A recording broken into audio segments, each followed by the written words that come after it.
Visual tempat kerja menggunakan perangkat visual dengan biaya yang sangat rendah, membagikan informasi juga secara cepat dan akurat.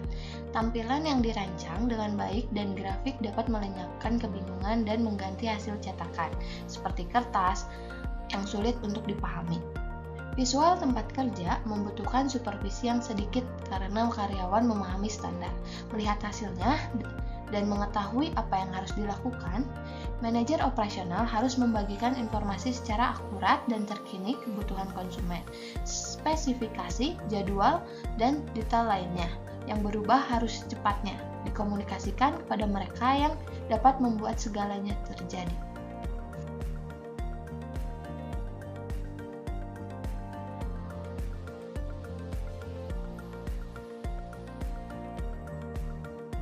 Standar tenaga kerja.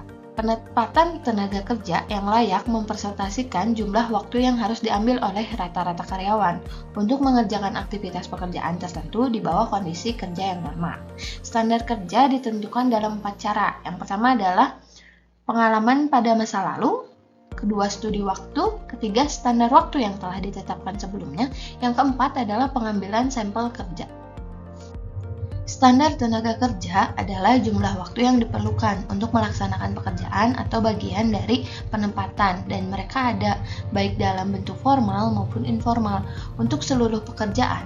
Standar tenaga kerja juga bermula dari Frederick W. Taylor dan Frank serta Lillian Gilbert yang permulaan pada abad ke-20. Pada waktu itu, proporsi besar atas pekerjaan dilakukan secara manual dan menghasilkan isi tenaga kerja atas produksi yang besar. Manajemen operasional yang efektif memerlukan standar yang bermakna yang membantu perusahaan dalam menetapkan, yaitu ada 7. Isi tenaga kerja atas barang yang dihasilkan, 2. Kebutuhan kepegawaian, ketiga estimasi biaya dan waktu sebelum kegiatan produksi, yang keempat adalah besaran kru dan keseimbangan kerja orang yang melakukan apa di dalam suatu kelompok aktivitas atau pada lini perakitan. Yang kelima adanya produksi yang diharapkan. Keenam, rencana intensif upah yang mendasar. Ketujuh, efisiensi dalam hal karyawan dan supervisi. Pengalaman historis. Standar historis memiliki keuntungan menjadi mudah secara relatif dan murah untuk memperolehnya. Mereka biasanya tersedia dari kartu waktu karyawan atau catatan produksi, namun mereka dapat menjadi kurang objektif dan kita tidak mengetahui keakuratannya. Apakah mereka mencerminkan kecepatan kerja yang memadai atau buruk, dan apakah kejadian yang tidak biasanya juga termasuk ke dalamnya? Karena variabel-variabel ini tidak diketahui, maka penggunaannya tidak direkomendasikan. Sebagai gantinya, studi waktu. Standar waktu yang telah ditentukan sebelumnya diakali untuk pengambilan sampel kerja yang disukai.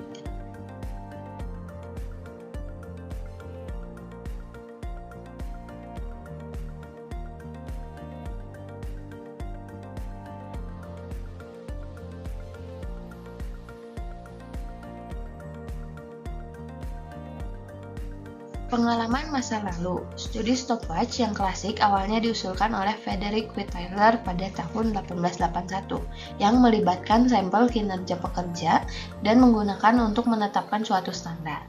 Studi stopwatch ini sangat banyak menggunakan metode standar tenaga kerja. Orang yang berlatih dan berpengalaman dapat menentukan mandu dengan mengikuti 8 langkah berikut. 1. Mendefinisikan tugas untuk dipelajari. 2. Membagi tugas ke dalam elemen secara persis tepat. 3. Membagi berapa banyak kali untuk mengukur tugas. 4. Waktu dan mencatat waktu berdasarkan memeringatkan kinerja. 5. Menghitung rata-rata waktu yang sudah diobservasi. 6. Menentukan kecepatan kerja dan menghitung waktu normal untuk masing-masing elemen. 7. Menambahkan waktu normal untuk setiap elemen untuk mengembangkan normal bagi tugas. Yang ke-8 adalah menghitung waktu standar atau standard time.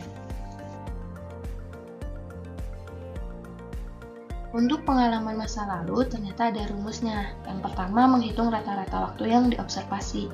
Dengan rumus jumlah waktu yang diterima untuk kinerja masing-masing elemen dibagi jumlah observasi.